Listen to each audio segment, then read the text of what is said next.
Hello everyone, welcome back to my channel टेनी nature lover. आज मैं आप लोगों के साथ योर फेथ माय डेस्टिनी का पार्ट 14 शेयर करने वाली हूँ। गाइज, आप लोगों को जैसा भी लगे प्लीज़ मुझे कमेंट करके बताइएगा। अगर आप लोगों को मेरी ये स्टोरी अच्छी लग रही है तो प्लीज़ मेरे चैनल को सब्सक्राइब, मेरी वीडियोस को लाइक शेयर कमेंट कर दिया करो। आपके सब्सक्राइब करने से और लाइक करने से और कमेंट करने से मुझे मोटिवेशन मिलता है, प्लीज़ कर दिया करो गाइज।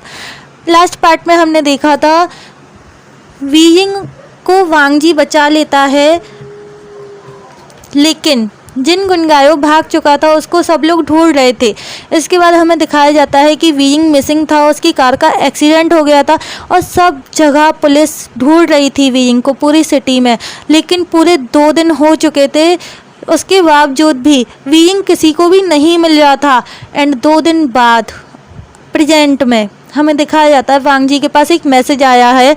उस मैसेज में एक फ़ोटो भी आया है उसके पास, और वो पिक्चर को जब ओपन करके देखता है तो उसे दिखता है कि वीइंग को एक कमरे में एक चेयर पे बांध के रखा गया। उसके माउथ में से ब्लडिंग हो रही है, उसके ब्लड निकल रहा है माउथ में से। और वो जब इस चीज़ को देखता है तो वांगजी को बहुत ज़्यादा गुस्सा आता है। वो बहुत ज़्यादा गुस्सा हो गया था और उस रूम में कुछ भी नहीं था, बस एक फ़ोटो लगा हुआ था पीछे, जिसको वांगजी नोटिस कर लेता है।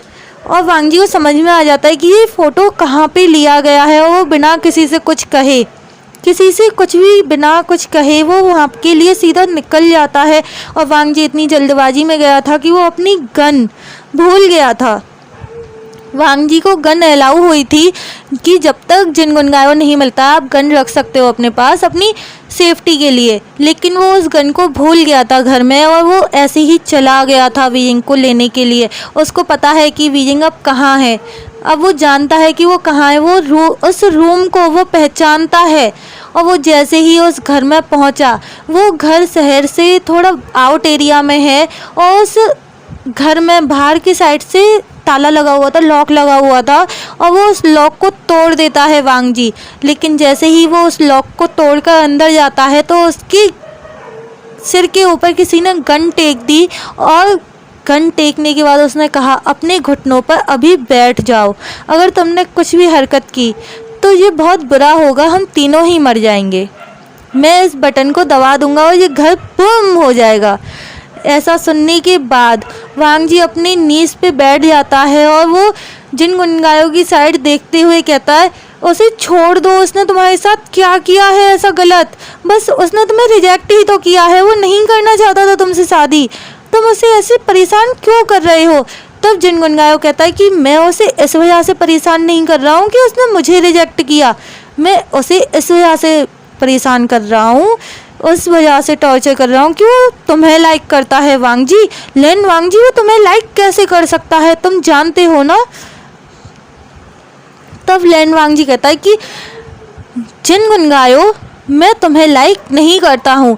यहाँ पे हमें पता चलता है कि जिन गुनगायो वांगजी को बहुत ज़्यादा लाइक करता है। गाइज, वो बहुत ज़्यादा लाइक करता है। और वांगजी ने जब उसको रिजेक्ट कर दिया था तो उसको पता था कि वांगजी किसी से भी प्यार नहीं कर सकता, उस इतनी कॉम्प्लिकेशन है उसकी लाइफ में। और जिन गुनगायो ने ही उसकी मदर का एक्सीडेंट किया था गुस्से में, इस वजह से नहीं कि उसके फादर के जो गलत काम है उनका सबूत मिल गया था उसकी मदर को, नहीं, उसकी मदर नहीं चाहती थी कि जिन गुनगायो वांगजी से मिले या वांगजी को अप्रोच करे या वांगजी से बात भी करे।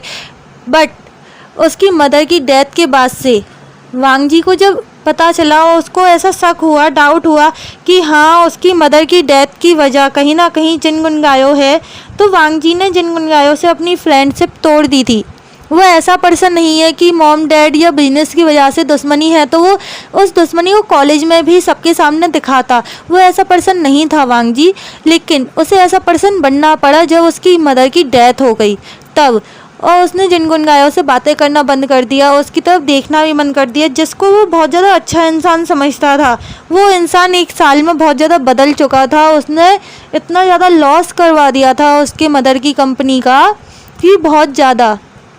और अब उसकी मदर का एक्सीडेंट, तब जिन गुनगायो वांगजी ये सब सोच ही रहा होता है अपने माइंड में, तभी जिन गुनगायो कहता है, क्या सोच रहे हो तुम, मैंने आप जान के किया था तुम्हारी मदर का एक्सीडेंट। वो तुमसे मुझे मिलने ही नहीं देना चाहती थी। मैं तुम्हारे घर भी गया, उन्होंने मुझे तुमसे मिलने नहीं दिया। तुम जानते हो ना मैं तुम्हें कितना पसंद करता हूँ वांग जी।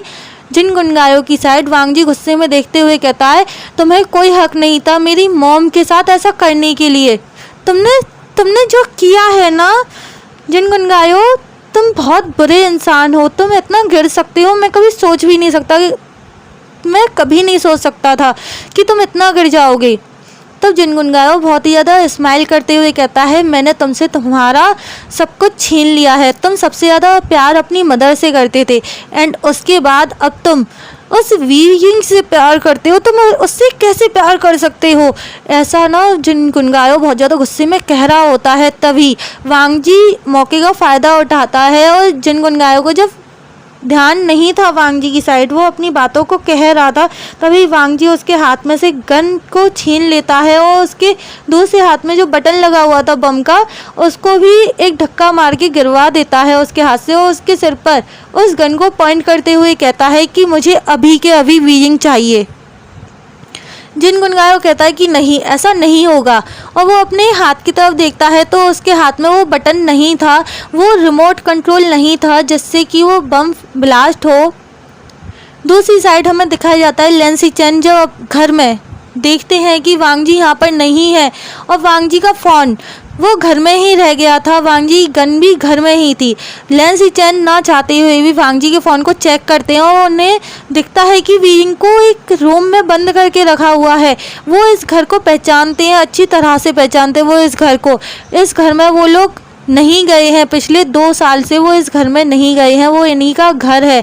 लेन सिचेन तुरंत अपने फादर और अपने अंकल के पास जाते हैं जो कि नीचे हॉल में बैठे हुए थे। उनको वो फ़ोटो दिखाते हुए पुलिस को इन्फॉर्म करने के लिए कहते हैं। लेन किरण तुरंत पुलिस को इन्फॉर्म करते हैं और वहाँ पहुँचने के लिए कहते हैं। ये सब लोग निकल चुके थे उस घर के लिए, लेकिन जब तक ये लोग पहुँचते तब तक बहुत कुछ हो चुका था। गाइस हमें दिखाया जाता है वांग जी जिन गुनगायों के ऊपर गन पॉइंट करके खड़ा हुआ था और जिन गुनगायों जब अपने हाथ की साइड देखता है तो वहाँ पे उसके हाथ में वो रिमोट कंट्रोल नहीं था उस बम का।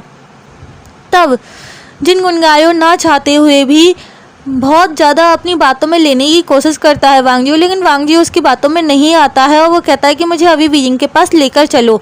जिन गुनगायों वांग जी को वीइंग के पास लेकर जाता है और ले जाके वो उस वीइंग को देखते ही वांग जी वीइंग के पास जाता है, उसकी रस्सियों को खोलता है, उसके हाथों को खोलता है और उसको होश में लाने की कोशिश करता है। वीइंग बेहोश था। पास में ही टेबल पर पानी का गिलास रखा हुआ था, वो पानी छिड़कता है उसके फेस पे, माउथ पे थोड़ा थोड़ा वीइंग के, और वीइंग धीरे धीरे होश में आ रहा था। तभी इस मौके का फ़ायदा उठा के कि वांग जी वीइंग के साथ बिजी है, जिन गुनगायों उस रूम से बाहर निकल जाता है, उस रूम को लॉक कर देता है। वांग जी उस रूम के दरवाजे को ओपन करने की कोशिश करता है लेकिन वो ओपन नहीं हो रहा था एंड वो देखता है कि वहाँ पे विंडो है। वो उस विंडो को ओपन करने की कोशिश करता है। बहुत कोशिश करने के बाद, बहुत ज़्यादा हिट करने के बाद वो विंडो ओपन हो जाती है। उस विंडो को वांग जी ने ओपन कर लिया था। इसके बाद वो वीइंग की तरफ देखता है। वीइंग को काफ़ी चोट लगी हुई थी, उसके माउथ में से ब्लड आ रहा था, उसके हाथों में कट लगे हुए थे। जिन गुनगायों ने उसे बहुत ज़्यादा टॉर्चर किया है। इसके बाद वांग जी वीइंग को अपनी गोद में कैरी करता है और उस विंडो के थ्रू वो कूदने वाला था। तभी उसे हमें दूसरी साइड दिखाया जाता है कि जिन गुनगायों उस घर में से उस घर को लॉक करके बाहर आ चुका था और वो उसको ब्लास्ट करने ही वाला था। तभी वहाँ पर पुलिस ऑफिसर आ जाते हैं। लेन सिचेन, लेन किरण, लेन हुआ, ये सब लोग आ गए थे और पुलिस ऑफिसर ने जिन गुनगायों को अरेस्ट कर लिया था। लेकिन जिन गुनगायों फिर भी उस रिमोट कंट्रोल के थ्रू उस बटन को दबा देता है जिससे कि घर ब्लास्ट हो जाए और इन सबकी आंखों के सामने वो घर ब्लास्ट हो गया था। लेकिन एक अच्छी बात हुई थी कि वांग जी पीछे उस विंडो के थ्रू जा चुका था। वो वीइंग को अपनी गोद में कैरी करके कूदा था, इस वजह से उसके पैर में चोट आ जाती है बिकॉज नीचे पत्थर ही पत्थर थे, घास का मैदान नहीं था, वहाँ पे पत्थर बिछे हुए थे। हील पर है, वो माउंटेन के ऊपर है, हील पर है वो घर, और वहाँ से गिरने के बाद सीधा वांग जी जब घर के पीछे साइड गिरता है तो वो हिल पर है, ऊंचाई पर है, और वहाँ से ना एक ढलान का सा रास्ता गया हुआ है। वांग जी सीधा लुढ़कते हुए वो वीइंग को चोट पहुँचने नहीं देता है और वहाँ से लुढ़कते हुए सीधा उस चोटी से नीचे पहुँच जाता है हिल से। लैंसी चैन, लैन किरण, लैन हुआ जब देखते हैं कि घर ब्लास्ट हो चुका है और जिन गुनगायो हंस रहा होता है, बहुत ज़्यादा हंस रहा होता है वो।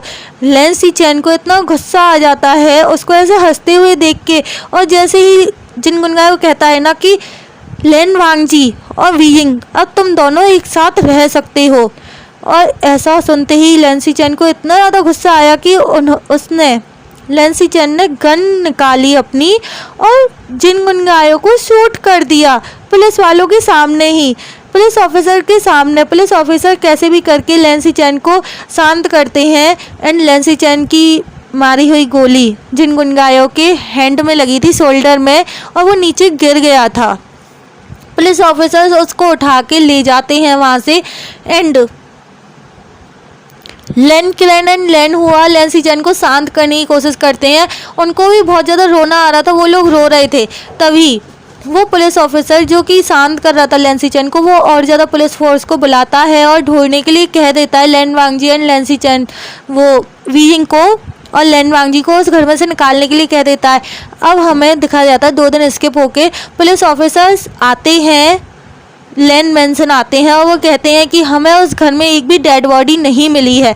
लैंसी चैन जब ये बात सुनते हैं तो वो कहते हैं कि आप प्लीज़ मेरे ब्रदर को ढूंढिए और वीइंग को ढूंढिए। तब वो पुलिस ऑफिसर कहते हैं कि हमें वो मिल चुके हैं और वो हॉस्पिटल में है, आप हमारे साथ चलिए। इसके बाद हमें सीन शिफ्ट होके दिखाया जाता है हॉस्पिटल का। वांग जी और वीइंग वो दोनों ही 2 दिन से उस हिल में फंसे हुए थे। वो एक बहुत ही गहरी हील थी, वो बहुत ज़्यादा गहरा एक गड्ढा था और उसमें वो फंसे हुए थे। पुलिस ऑफिसर्स पहले तो ध्यान नहीं देते हैं, लेकिन बाद में एक पुलिस ऑफिसर ध्यान देता है और उसको दिखता है कि वांग जी और वीइंग दोनों ही बेहोश थे वहाँ पे। वो बहुत ज़्यादा ट्राई कर चुका था वांग जी उस हील में से, उस गड्ढे में से निकलने का, और वो हार थक के बेहोश हो गया था। एंड वीइंग उसको तो ऑलरेडी पहले से ही चोट लगी हुई थी, वो भी बेहोश था। एंड वो उसको उठा के पुलिस ऑफिसर उनको निकाल के वहाँ से सीधा हॉस्पिटल ले जाते हैं। हॉस्पिटल ले जाके वो उनका ट्रीटमेंट करवाते हैं।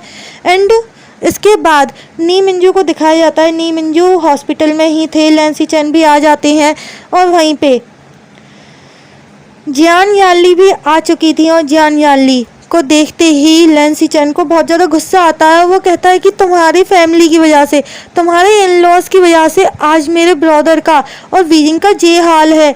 एंड जियांग चैंग उसको भी गुस्सा आ रहा था, लेकिन उसकी सिस्टर की क्या गलती है, उसकी सिस्टर ने तो ऐसा कुछ नहीं करा है।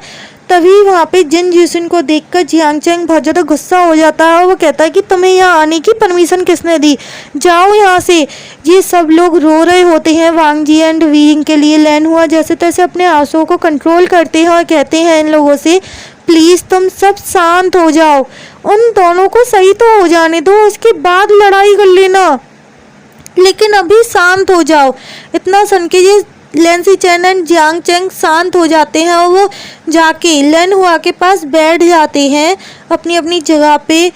डॉक्टर रूम से बाहर निकलते हैं और वो कहते हैं कि प्लीज़ आप उन्हें अभी डिस्टर्ब मत कीजिए, उन्हें बेड रेस्ट करने दीजिए कम से कम 2 दिन का, उसके बाद आप उनसे बात कर सकते हैं और मिल सकते हैं। अब हमें 2 दिन स्किप होके दिखाया जाता है कि जियांग चैंग जो जिन जिसन से बहुत ज़्यादा नफरत करता है, वो बिल्कुल भी पसंद नहीं करता है, बिकॉज उसकी फैमिली की वजह से, उसकी वजह से ये सब कुछ हो रहा है। उसके भाई के साथ कितना कुछ हो गया, उसकी सिस्टर वो बहुत ज़्यादा रोई थी और वो वहीं पर थी वीइंग के पास ही, वो घर भी नहीं गई 2 दिन से। अब हमें दिखाया जाता है वीइंग और वांग जी के पास ये लोग जाते हैं अंदर रूम में मिलने के लिए, और वो बहुत ज़्यादा चोट लगी थी, वांग जी को भी बहुत ज़्यादा चोट लगी थी। वहाँ हील पे से गिरने की वजह से उसके पैर का जो बोन है वो क्रैक हो गया था। अब हमें कुछ दिन बाद का सीन दिखाया जाता है। हमें पता चलता है कि जिन जिसन उन्होंने अपने भाई और अपने फादर के खिलाफ एक्शन लिया है, उन्होंने गवाही दी है, वो डिफेंस में है उन्होंने गवाही दी है कि हाँ ये लोग इतना बुरा काम करते हैं। उन्होंने सारे सबूत ला कर दिए हैं अपने भाई के और अपने फादर के खिलाफ, उन्होंने सारे सबूत ला कर दिए हैं और इस वजह से उन्हें पुलिस ऑफिसर्स ने अरेस्ट नहीं किया है, क्योंकि एक भी काम में वो इन्वॉल्व नहीं थे। अपने फादर या अपने ब्रदर के साथ वो इन्वॉल्व नहीं थे, एक भी काम में इन्वॉल्व नहीं थे। इसके बाद जियान यानली जो कि वीजिंग के पास बैठी हुई थी और उनका बिल्कुल भी मन नहीं था वहाँ से जाने का, तब वीजिंग उनसे पूछता है, सिजे क्या जिनजीसन आपको अच्छे से रखता है? तब यानली कहती हैं कि हाँ, वो मुझे बहुत अच्छे से केयर करके रखते हैं। पहले मुझे समझ में नहीं आता था कि वो ऐसा क्यों करते हैं, लेकिन अब मुझे समझ में आ गया कि वो ऐसा क्यों करते थे और अब वो बिल्कुल भी वैसा कुछ नहीं करते हैं। तब वीइंग को समझ में नहीं आता है कि सिजे क्या कह रही हैं, लेकिन वांग जी को समझ में आ गया था। वांग जी वहीं पर बैठा हुआ था, उसको समझ में आ गया था कि ये सिजे क्या कह रही हैं। और सिजे की ऐसी बात सुन के वांग जी अपने सिर को हाँ में नोट करता है और कहता है कि क्या आप उनके साथ हैप्पी हैं? तब सिजे कहती है कि हाँ मैं हैप्पी हूँ उनके साथ। अब हमें 2 साल इसके फोके दिखाया जाता है। आज वीइंग और वांग जी की वेडिंग डे है और इन दोनों की ना वेडिंग है। ये दोनों बहुत ज़्यादा नर्वस हैं। वांग जी बहुत ज़्यादा नर्वस है, वीइंग भी बहुत ज़्यादा नर्वस है और इनके साथ साथ लिन सिचेन एंड जियांग चेंग इन दोनों की भी वेडिंग है, बिकॉज इनकी फैमिलीज़ नहीं चाहती थी कि कोई भी प्रॉब्लम आए और कुछ भी हो या कुछ भी कोई भी इन्हें अलग करने की कोशिश करे, उससे पहले ही ये लोग इनको एक कर देना चाहते थे। बहुत मुश्किलों के बाद मैडम यू मानी थी, वो मान गई थी शादी के लिए। पूरा 1 साल लगा था उनको मनाने में, लेकिन अंकल क्रेन ने उनको मना लिया था, because uncle crane madam you के फ्रेंड हैं। पास्ट में वो उनके फ्रेंड रह चुके हैं, इस वजह से ये ड्यूटी उनको ही दी गई थी और अंकल क्रेन को जियांग चेंग और वीइंग बहुत पसंद आए थे। इस वजह से उन्होंने उनको अपने नेफ्यूज़ के लिए ना सिलेक्ट कर लिया था। अब हमें दिखाया जाता है वीइंग और वांग जी जो कि बहुत ज़्यादा हैंडसम लग रहे थे। लिन सिचेन एंड जियांग चेंग वो भी बहुत ज़्यादा हैंडसम लग रहे थे और वो वेडिंग हॉल में आते हैं। उनकी वेडिंग का सारा रिचुअल होता है, वाउज लेते हैं वो, और इसके बाद अब बारी थी सबके सामने एक लिप किस करने की, बिकॉज ये फर्स्ट लिप किस आपको करना ही होगा शादी के बाद का, सबके सामने करना है। वीइंग जो कि बहुत ज़्यादा शाई फील कर रहा था एंड जियांग चेंग भी बहुत ज़्यादा शाई फील कर रहा था, लेकिन वांग जी और लिन सिचेन बिल्कुल भी शाई फील नहीं करते हैं आज। और वो जियांग चेंग को लिन सिचेन ने उसके हेड पर से पकड़ा और उसको एक डीप किस किया और सेम वांग जी ने अपने एक हाथ को वीइंग के वेस्ट पे और दूसरे हाथ को उसके हेड के पीछे किया और उसको अपनी तरफ खींच के उसको एकदम सॉफ्टली और डीपली किस किया लिप्स पे। और यहाँ पे इनकी मैरिज कंप्लीट हो गई। और ऐसे इनको देख के कि हाँ लिन सिचेन और वांग जी दोनों सेमलेस कैसे हो गए, वीइंग और जियांग चेंग दोनों शॉक्ड थे और ये शॉकिंगली ना अपने अपने हस्बैंड की साइड देख रहे थे, अपने अपने अल्फाज को देख रहे थे कि क्या हो रहा है।